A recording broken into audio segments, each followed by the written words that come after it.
जो हमने supreme court में मामला देखा, ये बहुत बार ज़ेर बहस आ चुकी है बात कि फ़ौजी अदालतों में सिविलियंस का ट्रायल जो है वो होना चाहिए या नहीं होना चाहिए। और ऐसे बहुत से हमने फैसले देखे कि जिसमें इसको की इजाज़त भी दी गई और फिर इसको जो है वो ये भी कहा गया कि ऐसा नहीं होना चाहिए, सिविलियंस का ट्रायल सिविलियंस अदालतों में ही होना चाहिए। तो आज के इस फैसले को सबसे पहले आप बताएं कि किस नज़र से देखते हैं आप? पहली बात तो यह है कि अगर आप मेरी ज़ाती राय पूछना चाहती हैं तो मैं भी मिलिट्री कोर्ट्स में सिविलियन के ट्रायल के ख़िलाफ़ हूँ। ठीक।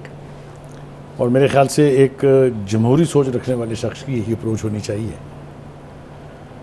लेकिन अगर लोग उठ के रियासत के इंस्टीट्यूशंस पर हमला करेंगे, रियासत के जो सतून हैं, जो रियासत के दिफा के ज़िम्मेदार हैं, उनके घरों पर आप हमले करेंगे, आप पेट्रोल बम लेके एयरबेस में घुस जाएंगे अपने जहाज़ जलाने के लिए, आप कोर कमांडर के घर में घुस जाएंगे उसकी वर्दी को लकड़ी पे टांग के तमाशा बनाने के लिए, तो फिर मैं इस हक़ में हूँ कि इनका ट्रायल वाकई मिलिट्री कोर्ट में होना चाहिए ताकि कोई दूसरा दोबारा ये एक जुर्रत ना कर सके।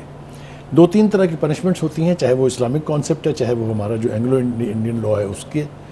एक है रिफॉर्मेटिव कि ऐसी सज़ा दें आप जिससे आदमी के बेहतर इंसान बन के बाहर निकले, कोई हुनर सीख ले जेल में। कोई दूसरा है प्यूनिटिव कि आपने जुर्म किया, आपको उसकी सज़ा मिलनी चाहिए। तीसरा है जो वर्स्ट फॉर्म है डेटरेंट पनिशमेंट, ऐसी सज़ा दें आप कि उसके बाद कोई वो जुर्म करने की जुर्रत ना कर सके। अब आ जाएं आप हाथ काटने की सज़ा से ले लें चोर की, या संसार से ले लें जिसने ऐसी कोई गैर अखलाकी हरकत की। ये जो मैंने अभी बयान किए आपके, ये जुर्म आपसे सरजद हुए हैं तो फिर आपका ट्रायल जो है मिलिट्री कोर्ट में होना चाहिए ताकि आइंदा कोई वो जुर्रत ना कर सके। लेकिन बुखारी साहब, सिविलियन कोर्ट्स में भी तो सजाएं हैं। मैं आ रहा हूँ ना आपकी तरफ। सुप्रीम कोर्ट, सिविल कोर्ट में सारे ट्रायल जो लोगों के होते हैं, मैंने कहा कि इसका ताल्लुक जुर्म की नौइयत से है। ठीक। अगर आप उन लोगों पर हमलावर होंगे जो आपकी जानो माल के तहफ़्फ़ुज़ की खातिर हैं, जो अपनी जानों के नज़राने पेश करके आपको आज़ादी का मज़ा चखने का मौका फराहम करते हैं, तो फिर सज़ा डेटरेंट होनी चाहिए। एक बात। ठीक। दूसरी बात यह है कि ये अदालतें किसी ख़ास मकसद के तहत किसी ख़ास शख्स के लिए नहीं बनाई गई हैं। ये अदालतें 1952 में कायम हुई थी। उसके बाद मुख्तलिफ सुप्रीम कोर्ट्स ने इनकी मौजूदगी को तस्लीम किया है अदालती फैसलों की रोशनी से, जो कल अदालत में बयान भी किए गए। फिर आपने एक तरह से पूरे आइन को रिविजिट किया जब 18वीं तरमीम लेके आए आप। 63 के करीब आर्टिकल्स में आपने चेंजेस की। 18वीं तरमीम ने भी फौजी अदालतों के क़याम को तस्लीम किया, इनको रहने दिया है, एंडोर्स किया। ठीक। दैट मीन्स कि जो लॉ मेकर्स थे, जो जूरिस्प्रूडेंस के मास्टर्स थे, जो आइन मुल्क को दे रहे थे, उनको इनकी अहमियत और इनके इस्तेमाल का इदराक था। एक तो ये बात हो गई। दूसरी बात यह है कि अब सुप्रीम कोर्ट में हुआ यह है कि इसके एक बेंच ने पहले इनको कालअदम करार दे दिया था। एक तरह से इन जो सिविलियन का ट्रायल था उसके ऊपर पाबंदी लगा दी थी कि नहीं, मिलिट्री कोर्ट्स नहीं कर सकते। फिर इसके ऊपर रिव्यू पिटिशन्स आई, बेपना पार्टियों की तरफ से भी आई, कुछ वकला की तरफ से आई, कुछ इंडिविजुअल्स की तरफ से भी आई। उनके ऊपर फिर दोबारा इसकी जो है वो रीहेयरिंग हुई है। एक 6 रुकनी बेंच ने की है, जिसने 5-1 की निस्बत से इस साबिका फैसले को उड़ा के रख दिया है। मुसर्रत हिलाली साहिबा ने सिर्फ एक खातून जो है जज, उन्होंने इसकी मुखालफत की है। लेकिन 5 जजों ने यूनानिमसली अपना, मतलब यूनानिमसली इन द सेंस कि वो पांचों एक राय रखते थे, उन्होंने फैसला किया है। और अब उन लोगों का जिनकी मैंने आपको कैटेगरीज बयान कर दी हैं, उनका ट्रायल अब फौजी अदालतों में ही होगा। मैं ये समझता हूँ कि all is well that ends well.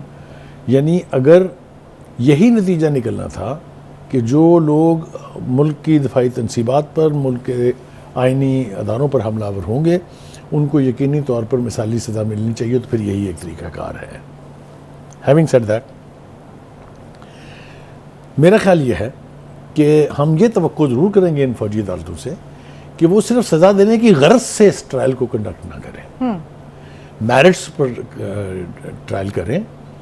और अगर लोग बेकसूर हैं तो उनको सिर्फ इसलिए सज़ा नहीं मिलनी चाहिए कि उनका किसी एक पार्टी से ताल्लुक़ था या है ताल्लुक़, या ये कि ये उसके सरकर्दा लोग हैं। अगर उन्होंने जुर्म किया है, अगर वो 9 मई का हवाला है ना असल में, तो ये मैंने कई दफ़ा इस प्रोग्राम में कहा है, मेरी इस बात को शायद लोग पूरी तरह नहीं समझे हैं कि 9 मई एक ऐसा बोझ है जो कोई भी सियासी जमात जो है वो अपने सर पे नहीं लेके उठा चल सकती। नहीं सकती, नहीं उठा सकती। गालिबन आपने बेहतर लफ्ज़ इस्तेमाल किया है। तो ये तो है सूरत हाल फौजी तो अदालत। बुखारी साहब, आपने कहा कि सख्त तरीन सज़ा होनी चाहिए। आई एग्री विद यू कि सख्त तरीन सज़ा भी जो है वो एक सिविलियन अदालत में हो सकती है। सज़ाए मौत भी होती है, जो फांसी की सज़ा होती है वो भी होती है।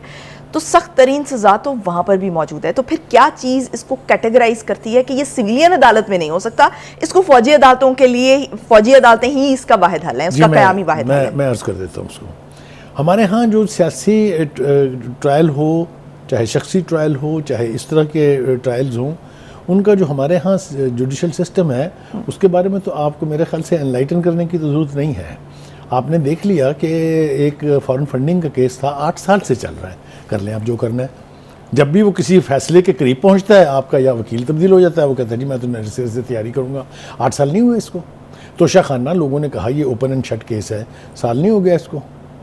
तो इन सिविल अदालतों के बारे में मैं इससे ज़्यादा आगे जाना नहीं चाहता हूँ, लेकिन चूँकि मामले की नौइयत ऐसी है कि इसके ऊपर अगर जल्द लोगों को सज़ा या जज़ा जो भी है वो नहीं मिलेगी तो फिर ये हरकत होती रहेंगी। ठीक। और सिविल अदालतों में चूँकि मामला बहुत ताख़ीर से नतीजे की तरफ जाता है, इसलिए मेरे ख्याल से इसी तस्वुर के तहत ही गालिबन इन अदालतों को तश्कील दिया गया था कि जो आपके दिफा से रिलेटेड लोग हैं उनके साथ अगर कोई खिलवाड़ होता है तो उसकी जज़ा और सज़ा फौरी होनी चाहिए। आप देखिए एक सिस्टम फ़ौज के अंदर मौजूद है। आपने देखा 3 स्टार जनरल्स को नहीं डिस्क्वालीफाई हुआ, उनके पर्क एंड प्रिविलेजेस ख़त्म नहीं हुए हैं, उनको सज़ाएँ नहीं हुई हैं, उम्र कैद सज़ा मेजर जनरल को एक को नहीं हुई, एक ब्रिगेडियर को नहीं हुई। तो 2 तरह के, एक वो लोग जो फ़ौज के अंदर हैं जुराइम करते हैं उनका एक सिस्टम अलहदा है, और वो लोग जो फौजी हों या सिविलियन हों लेकिन मिलिट्री इस्टेब्लिशमेंट्स के ऊपर जो अटैक करें, उनके लिए दूसरा फोरम। अच्छा बुखारी साहब, एक और मामला भी जो आज अदालत को दरपेश था, दरख्वास्त गुजार जो थे साबिक चीफ जस्टिस रह चुके हैं जवाद ख्वाजा साहब, उन्होंने जो लीड कर रहे थे इस बेंच को, सरदार तारिक मसूद साहब, उन पर एतराज़ उठाया था कि और उनसे कहा था कि वो अलग हो जाएं बेंच से। लेकिन उन्होंने जिस तरह से एक जवाब दिया, उन्होंने कहा क्या कर लेंगे आप कि अगर मैं बेंच से अलग नहीं होता, तो क्या ये उनका जो जवाब था या जिस तरह से उन्होंने रिएक्ट किया वो आप क्या समझते हैं कि वो मुनासिब था? इस मेरे तरह ख्याल से वो बिल्कुल किया मुनासिब, जाना वो चाहिए? बिल्कुल मुनासिब था, इसलिए कि एक रवैया बन गया है कि आपने मामले को ताख़ीर करनी है जी, मुझे तो जज पे एतबार नहीं है जी। अभी प्रोसीडिंग शुरू नहीं हुई है, आप पहले से कह रहे हैं तू नहीं होगा। भाई who are you to decide that? ये तो अब एक कमेटी बनाती है ना, 3 सीनियर जजेस की कमेटी बेंच बनाती है ना, तो उसके ऊपर इस तरीके से एतराज़ उठा के फेंक देना जो है उसके ऊपर यही रद्द-ए-अमल बनता था। और मैं समझता हूँ कि जूरिस्ट कम्युनिटी जो है वो इसको रियलाइज़ करेगी कि सिर्फ उंगली उठा देना जज के ऊपर काफ़ी नहीं है, unless you have a good reason. तो गुड रीज़न उनके पास कोई नहीं थी, इसीलिए उन्होंने इतना स्ट्रांगली तो मैं अपने सवाल को थोड़ा सा रीफ्रेज कर देती हूँ कि जो जिस तरह से रिस्पॉन्ड किया जज साहब ने कि मैं नहीं करता, क्या कर लेंगे आप, तो क्या ये एक बचगाना सा फेल नहीं था, बजाय इसके कि एक जज के ओहदे पर होते हुए? नहीं, मेरे ख्याल से ये बिल्कुल नहीं था, इसलिए कि Jawad Khawaja is not a civilian और a somebody, he has been a जज, he has been in the supreme court, so he should know what the decorum is। तो आर्गुमेंटेटिव स्टाइल में बात नहीं, आर्गुमेंट देखिए, मैंने फिर आपसे कहा आप यहाँ बैठ गए हैं हमारा ट्रायल, हमारी दरख्वास्त सुनने के लिए, उसने कहते और क्या मैं खड़ा होकर सुनूं? बिल्कुल ठीक है ये, मतलब this is not the mannerism in which you address A sitting justice. यानी जिस तरह से बात की गई उसी तरह से करके रिस्पॉन्ड कर लिया गया। तुर्की जवाब आ गया। अगला दूसरा पार्ट इसका मेरे ख्याल से वो हम भूल ना जाएं। जी बुखारी साहब।